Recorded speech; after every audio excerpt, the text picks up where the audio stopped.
Thank you so much for tuning in to watch another show. This time we have the sensation, Jason Gavern. Jason, thanks again for talking to Bayloric TV. How are you, sir? I appreciate you having me on. Absolutely, Jason.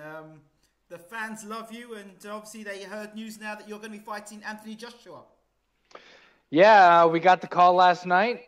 Actually, like 3 o'clock this morning. Everything we started talking yesterday afternoon or whatnot, but everything got finished up during the night. And yeah, so we're leaving. I think it's going to be this Sunday or Monday to fly over. Excellent. So what sort of shape are you in at the moment? I'm in definitely better shape. Well, I just fought like 2.5 weeks ago. Yeah. Win an 8-rounder with Gerald Washington, and we're in shape still from then. I took a few days off, but I went right back in the gym. So I'm definitely looking forward to this fight. So for those people who don't know who Jason Gavern is, tell the world a little bit about you. Oh, a little bit about Jason Gavern. Well, this will be my 50th pro fight. I've been a pro now for almost 15 years. I've had an extensive amateur career, over 100 fights. Won some Golden Gloves tournaments, and my pro career, I've been in pretty much fought the who's who in the heavyweight division. I've been with all the top heavyweights, sparring, fighting, training. So it's definitely been a blessing. It's been definitely a great time up to this point. And meeting a guy like Eddie Hearn coming over to UK to fight Anthony Joshua is definitely going to be a big mountain to climb, but I'm looking forward to it, and it's going to be a lot of fun. And the fans over there are fantastic. And we fought over there last year, prize fighter, had an absolute blast. So we're definitely looking forward to coming back. They love you. Woo! Yeah. They remember that. That's all they ever remember. Jason Gavern, woo! That's all they remember. You know, I don't plan that stuff. It just happens. And that just, I don't know, it just took off that night. And again, I don't plan it. It's just part of the whole entertainment. It's about the fans. If the fans aren't happy and coming out to the fights, then we don't have boxing. You know, it's all about the fans. So, yeah, that was definitely a good time. And I heard Eddie Hearn in an interview where he was talking about the end of this year having another heavyweight prize fighter. And if that's the case, put my name on the list right now. I'm ready to go. You know, so. What do you think of prize fighter? What's the draw for you in the prize fighter? You know, the style alone is fantastic. You're fighting three-minute rounds. I mean, it's hard because the last prize fighter, I was the first fight of the night. I fought Larry Alawabu, something like that. Alubamu. Yes, him. And but after the fight, I went back to the dressing room for probably an hour and 15 minutes. I mean, I'm 38, April 24th. Hey, so I'm a little older than you. I'm 39 this year. Right. Well, I mean, it's I can warm up okay, but once I get warmed up and get cold, it's hard to warm back up again. Yeah, and then after you win the second time, I fought James and beat him the second fight.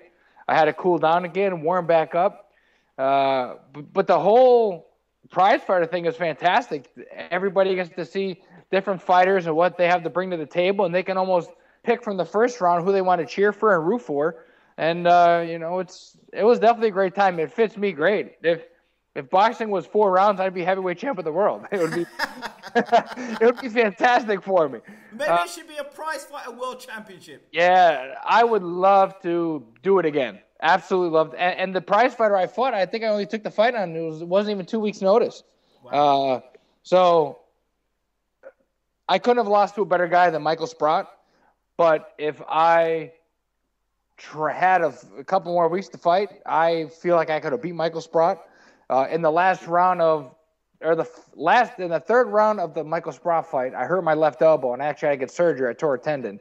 So not saying that had any bearing on the fight or whatever, but it did. But it was a great fight. I think I did pretty good for myself and my career with the fans, and I was definitely looking forward to do that again. That was a lot. I remember watching the fight, and at that moment, you went, "Woo!" You did that. I was like, I remember the arena. People in the arena were like, everyone just kept going, "Woo!" Yeah. Even after you got interviewed, people were still talking about "Woo!" Even though there was a prize fighter champion, it wasn't about the prize fighter champion. It wasn't about any of those fighters. It wasn't about any of even about the fights itself. It was best about that "Woo!" Right. People remember that. Yeah. So That's what the UK fans are expecting when they see you. The Yeah. man that went, woo! Yeah, it's definitely entertainment and it's definitely a lot of fun. But in a fight like this with Anthony Joshua, you got to be protected. You know, I can't go on there and acting all crazy because this is the hurt game. I can't go out there and just act a fool because I can get hurt out there. So I got to protect myself and yeah, it's entertainment, but I gotta this is a little more a different magnitude of a fight rather than a prize fighter. Absolutely. So which leads me to my next point. Former prize fighter champion Audley Harrison is now retiring with issues with his brain as well, brain damage. I saw that yesterday. I actually read it, and I've been with Audley Harrison for a lot of camps, a lot of years in Vero Beach. We sparred together, we trained a lot together, and that's Audley's a great guy, and I know he's married and has kids, and it actually hits home. I mean, I'm married and kids, and you never know what could happen in this, especially in the heavyweight division. I mean, you're talking, this is an 8-round fight, and Anthony Joshua punched me in the head for 8 rounds. I'm not going to feel it. I might feel it a couple of days, but I'm going to feel it more 15, 20 years down the road rather than, a week or 2 after the fight. So that's what I'm worried about. I want to be here for my kids and be here for my grandkids, and boxing's a dangerous sport, and to see Audley going through what he's going through, it definitely hits home. I pray for Audley, pray for the best for him. Absolutely. As an old school or college friend, to see Audley in this situation, I remember him when he was going for his amateur fights to fight the Olympics, to prepare to fight for the Olympics, and just to see him at that point and then win the Olympics and have the chance of becoming heavyweight champion of the world and then not make it, it shows you that the mortality of a man or the mortality of an individual, that not everybody succeeds. Even somebody as talented as him, there's no guarantees of success. I sparred many rounds with Audley Harrison, and he's one of the top probably 5 guys I've been hit with. He hit me with a straight left hand in Vero Beach, and I had to take like 2 weeks off of boxing. I had to go to a chiropractor. I was getting my massages because he hurt me really bad with the left hand. And he's a great guy, family guy. I would consider him a friend. So for him to have all the talent in the world and come up a little short, but then at the end of the day, what he's going through now, that's the main thing. Forget his boxing. Yeah, exactly. Forget all the boxing and the talent. It's about him personally and his health. That's the most important thing in the world. So I hope the best for Audley. Absolutely. Your role now, I said, thinking about the fight, Jason Gavern versus Anthony Joshua. There'll be a lot of boxing writers. You've been on Twitter. You're a social media guy. You know the score. You know what they're gonna say. Gavern's coming over here. Joshua will knock him out inside 2-3 rounds. They're already saying it. They're already saying it. Yeah. So how do you feel being just completely rubbished and dismissed like that? I mean, why even bother getting on the plane if that's the case? Yeah, I don't take things personally. I mean, these boxing critics, whatever you want to call them, they have no idea what it's like. Just put on a headgear and go. They have these fights now, like the celebrity boxing matches. They wear like 24-ounce gloves. They wear big, huge headgear. There's like pillows. Just go in the ring and do that. If you did that, at least I'll give you a little bit of satisfaction. I'll listen to you a little more. But for you to write whatever you write and have no idea what it's like to get in the ring, to prepare yourself 6-8 weeks away from family, to get up at 6 in the morning and run, right, eat the right food, sacrifice, get up. Listen, it don't matter. I can be 0-100. I have more respect for a guy 0-100 getting in the ring fighting than some guy behind a keyboard typing away. Oh, look at this bum. Look at this bum.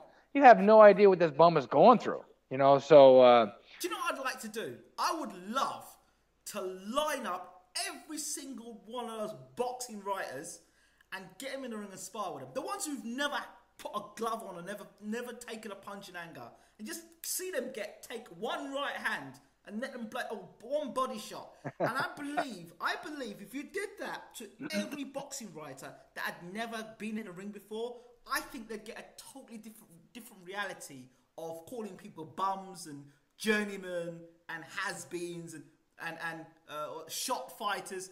All these expressions, disrespectful things for guys who are helping other fighters get a platform, you know? Because without a Jason Gavern, you know, there is no, like the building of a Anthony Joshua. Because if Anthony Joshua goes first fight and fights Klitschko, there is no Anthony Joshua. Do you understand? Right, 100%. Building process. So people like yourselves get disrespected and kind of rubbished so easily by people who don't understand boxing and the whole building process.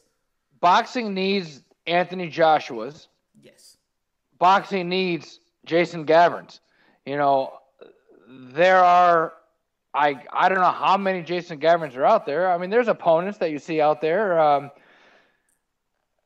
You know, just this whole experience is humbling. Whether I'm an opponent, whether I'm a journeyman fighter, whether I'm a bum, whatever you want to call me, it really doesn't matter. I'm living my dream. I'm coming over to England and fighting on an Eddie Hearn Matchroom Promotions card against the future heavyweight champ of the world. I fought Deontay Wilder, the heavyweight champ of the world. I'm a part of history. You know, so you can say whatever you want, write whatever you want. At the end of the day, I'm still going to shake your hand. I'm still going to smile. I'm still going to be me. It doesn't matter. You know, so yeah, it's whatever. What can I say? You know, it is. You know the deal. You know what's up. You know the deal. So the next question I've got to ask again. This is my own self now. You get the call to fight an opponent. Okay, it doesn't have to be. It could be anybody. Okay, right. You get the call. This other guy's invested in. He's got a lot of money pumped into him. Are you told, look, mate, this is how it goes.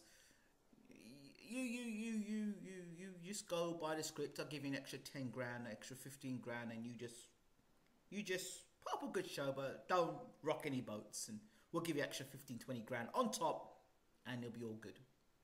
Fun goes down. Does that happen in boxing, or is that more TV and kind of like stuff I've watched too much mafia movies? You know, at the end of the day, I'm a man. Me personally, I was a police officer. I'm an Army veteran. I go down with the fight, whether it's with Anthony Joshua. I mean, not with my wife, you know, but she wins that one. She wins that one. There's my wife wins it as well. Yeah.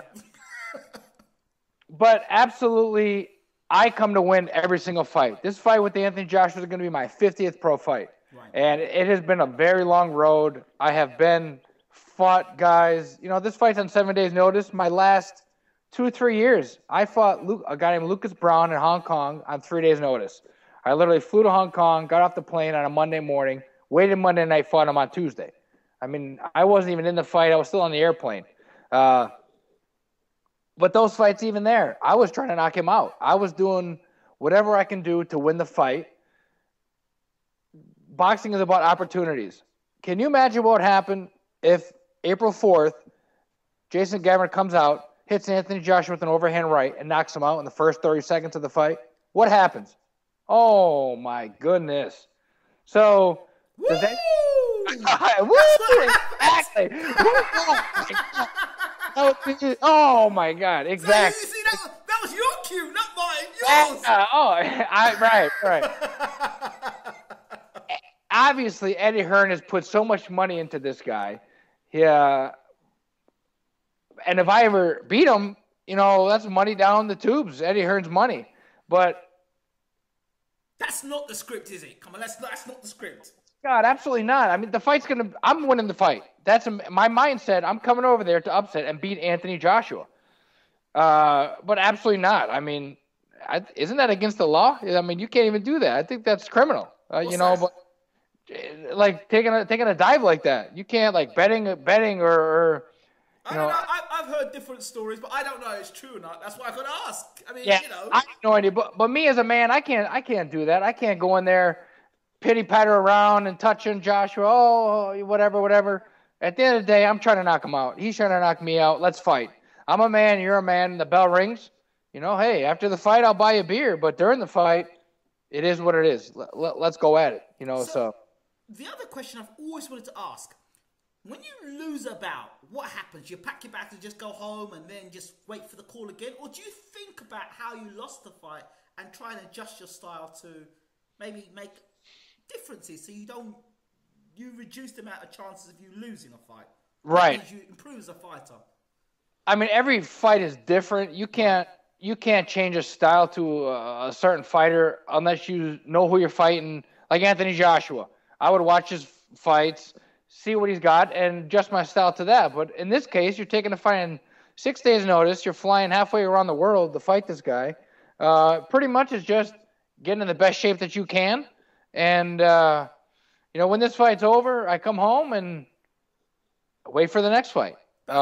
Logically speaking, of course, you are still on the plane because when are you flying out? I am flying out Sunday or Monday. I'm not exactly sure what day yet. And then you will fight on Saturday night? Yes, sir. And I'll fly back home Sunday morning. Jet lag? It takes at least the body a week to get itself round, the body clock. I mean... It's not even a matter of the jet lag. It's a matter of the hours, the time. I think it's 6 hours difference over there. Yeah, you're 5 hours. That's a hard time. When I just went to California, I fought, Gerald Washington a few weeks ago, and it was just a 3-hour time change. Actually, was pretty rough. Right. I'm in bed at 10 o'clock at night for me in Florida, but in California it's 7 o'clock at night. So by the time 10 o'clock rolls around in California when it was fight time, that's 1 o'clock in the morning for me. My body's like, what are you doing? I was only there 2 days before the fight, so that messed with me a lot. But with this fight here, it's 6 hours. I'm coming out a week, and that's actually a good time. I can adjust to that. So how do you adjust? So you'll obviously arrive into the country. Then you've got to do your press. Obviously, you'll have your press and your media and your. So how do you tackle all that in 1 week? It's a bit real quick, isn't it? Yeah. There's no turnaround time to do anything. I ran last night at like 3 o'clock in the morning. So 3 o'clock in the morning is like 10 o'clock at night over there in England. Yeah. So I'm just trying to just adjust a little bit to it. Right. It's hard to adjust so dramatically on such a short amount of time. Right. But even when I get over there, I'll run a little bit and shake out. Just nothing crazy. I'm in shape now. I'm not going to get any better shape in 3 or 4 days. You know what I mean? So it is what it is. We did some sprints last night. I'm gonna go do some sprints again tonight. But it's pretty much heart and balls at this point. You hit me, I hit you. Let's go. Raw. So, but yeah. So what does Joshua bring to the table for you from what you've seen, apart from the fact he's a big puncher? To me, Anthony Joshua is the future of the heavyweight division. I'm a fighter, but I'm a huge fan of boxing. When I first saw Anthony Joshua, the first time was at Prize Fighter. He fought on the undercard. And I was really intrigued by the way he was, the way he fought. He won the fight pretty easily. And then Eddie Hearn actually had me over, and I was spar with him for 10 days. And I'm a big fan of Anthony Joshua. More so of a fan of him, the way he carries himself outside of the ring. He's a tremendous fighter. He's a big puncher. He's a gold medalist. He has every attribute as a fighter to be a world champion. But a true champion is judged on how he treats him, how he acts outside of the ring. He's a true gentleman. He talks very well. He's very humble. He's still a sponge at this point, and I think that's going to carry him along even farther than him. What he does in the ring is tremendous, but what he does outside the ring, I'm more of a fan of him in that sense than rather inside the ring. But inside the ring, the guy's a beast. I've been in the ring with everybody, and he's a top 3-4 guy that I've been in the ring with that I'm thinking, oh man, this guy he hits hard, he moves good, he moves like a middleweight. I mean, the guy, you can't be that big and move like he does. It's crazy. And when he's coming at you, every punch hurts. He's just heavy. He has every attribute to be world champion.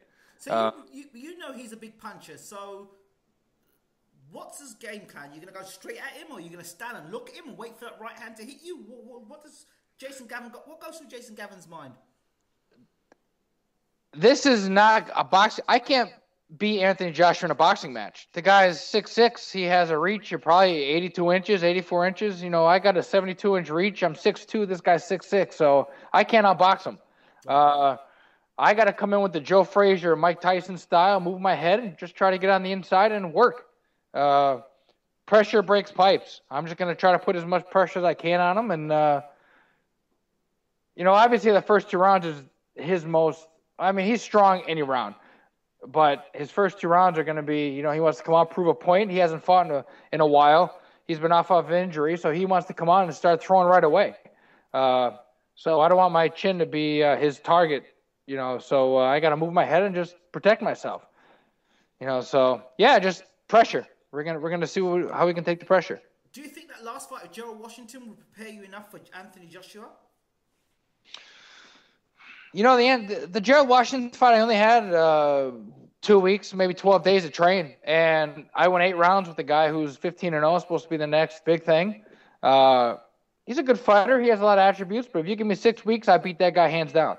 But I'm still in shape from that. It's only been not too long ago. It's only been 2 weeks, and as soon as I got back home, I took a few days off, but I was right back in the gym doing my CrossFit, my weightlifting, doing my running. So I'm definitely in a lot better shape than I am right now than I have been in previous fights.